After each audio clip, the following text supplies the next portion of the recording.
Hey, welcome back to our weekly real estate podcast. My name is Ken Angst. I'm the team leader of the Angst real estate team with Hope Properties NV. Our podcast is very simple. We are covering everything that has to do with real estate in Northern Nevada on a weekly basis, and we do that through podcasts. We do some great interviews with other real estate professionals in our community to help you, our clan, keep on top of the market. So today is one of our favorite times of the month. We actually get to talk about the real estate numbers for the Reno Sparks area from the previous month. So what you're going to want to do is sit back for 2 to 3 minutes. We'll review all the numbers, but at the end, we're going to really sum it up and give some great tips for if you're a buyer or a seller or an investor, and how to take advantage of this market as we navigate it. So I'm going to launch it right here and we'll jump right into the numbers. So what we'll see on the screen, and I'll bring this up here, is we're going to talk about the May 2021 numbers and the market statistics, specifically in the Reno Sparks area. And all this data is from the MLS, the Reno Sparks Association of Realtors, and it's the most current, so it's all for May. So the median home price in May was $502,000, and I kind of mentioned this last week or last month, pardon me, that the number will go higher, and it is crest for the Reno Sparks area over 500,000 now, which is an amazing stat. And the most thing amazing to me is it's up 25% year over year. So that's an incredible jump, and it kind of shows how strong our market is right now. Units sold, it's up 32% from the previous year and down 8% from the previous month. So we're looking at 535 sold units in Reno Sparks. Days to contract, that just means basically if you put your house on the market, it takes 14 days if you price it correctly to find a buyer and get into contract. Active inventory still remains the problem.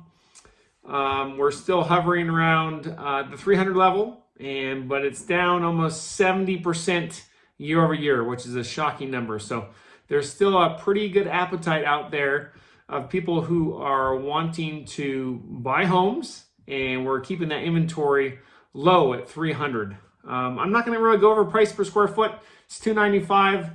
As I've mentioned several times as we've done these podcasts, price per square foot can vary neighborhood to neighborhood, street by street. So it is $295 for the whole area. The number of new listings was almost equal to the number of units sold at 589. And it's hanging in there. It's about down 5% from a year ago and down about 10% month over month. Because of the supply and demand issue, percent of asking is almost 104,000 or 104%, pardon me. And we are just seeing a lot of people offering over asking just because there's not a lot of inventory and it's all supply and demand. So we're routinely seeing offers a lot over asking, and they are getting accepted. And that's what you kind of have to do in this market within reason to get into a home. Absorption rate is basically how many units come on minus the new listings. It's new listings minus the units sold plus the active inventory, and take all that divided by and do a quotient, and that is how fast we would run out of inventory if no new listings come on the market. So 0.6 is definitely a seller's market. What we're looking for, if it would be nice, would be a number between 4 and 7 months of inventory, but we haven't seen that in quite a while. So that's the wrap on the market. I've kind of been wrong. I kind of suspected that there'll be more inventory, and it has not panned out. So sometimes when you're wrong, you got to just take responsibility. But something that happened today is the kids in the school district got out of school. So I'm still the eternal optimist that we will have more inventory here, hopefully, for the next 2 or 3 months, and it will help our poor buyers out there have more selection. So there's a few tips that I want to give that we've been thinking about quite a bit. The first thing I want to do is talk about sellers. I had a great interview with James Elvick of One Trust Home Loans, and we specifically talked about people who are in a spot that bought a house, 6, 7, 8 years ago, have significant equity, and how to move up. So if you're in that category and want some tips and some tricks on how to move up and find your dream home, especially in this market, we are doing it. It is difficult, but there are 5 or 6 different strategies that you can use. And I'm going to link it above. You'll see it above. Click on it and take a look and let us know if you have any comments on that. The one thing you want to keep out if you're an investor or a seller and you're kind of on the fence about if you should hold on to your property is there's a lot of discussion nationally with the Congress about new tax laws. They're talking about maybe getting rid of the 1031 exchange, and they've done that for many years, but seems to be more serious this time around. They're thinking about getting rid of stepped up cost basis. So when you pass, you basically have stepped up cost basis on the day of your death. So they're thinking about getting rid of that, and they're thinking about raising capital gains. I've heard numbers as high as 40%, but most analysts believe that it won't go that high. It'll probably be, go from 20 to 25 and go to 30%. So keep an eye on that. So if those things do pass, you might want to reconsider what you're thinking of, or talk to your tax professional and find out what the consequences of the new tax laws are. Because if you start getting rid of some of those things that have been around for a while that benefit a lot of people in real estate, 1031 exchanges, cost basis, stepped up cost basis, and getting rid of or increasing capital gains, it could shift the market. So it's still a seller's market, and we still recommend that you do everything is necessary to make your house look great, to get top dollar. So give us a call if you are interested in having us take a look and how we can help you. We're always available for coffee or lunch to discuss your situation.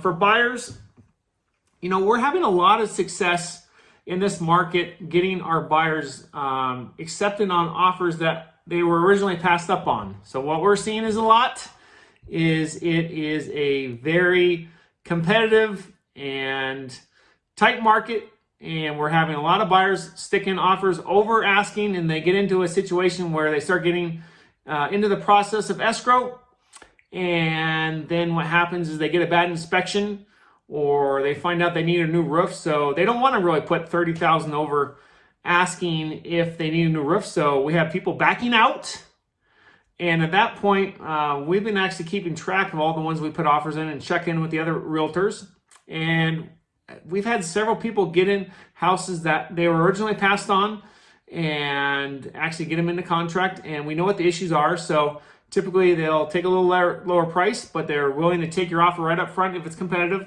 and go right back into escrow and close. So that's one of our tricks. Don't tell everyone about it, and just keep an eye on that. And keep in mind that I'm seeing a lot of discussion. I follow the stock market quite a bit, and Janet Yellen, and she's talking about inflation at 3% by the end of the year. That would be a game changer for the real estate market, because obviously the Fed would have to raise rates to slow down inflation and stop the overheating of our economy. So keep an eye on that, because that could cause rates to go up from historic lows. I still see 3% or under. 2.85 are some of the ones locking in for a 30-year fixed. But if we start seeing inflation around 3%, and obviously we see it in gas, we see it in lumber, we see it all around us, there is inflation, that can actually cause the market to hopefully cool down and maybe correct a little bit and give opportunities for buyers. But just keep in mind that it's not all great news for buyers, because those 3% mortgages could be a thing of the past.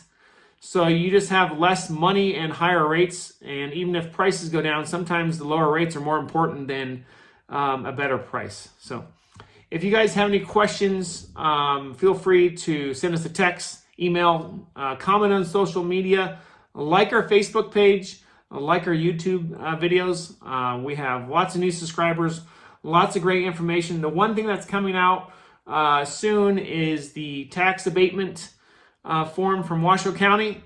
I'm noticing about 10 to 15% of our clients have not filled out the form, so they're being taxed at a higher rate because they've never filled out the form and let the county know that it's their primary residence. So watch for that video. Later on, we're going to have an interview with Elena Bolin with Wholesale Mortgage, and we're going to discuss that specifically. So I appreciate everyone's watching our videos and your business and all of the great comments, and we'll look forward to talking to you soon. Thank you.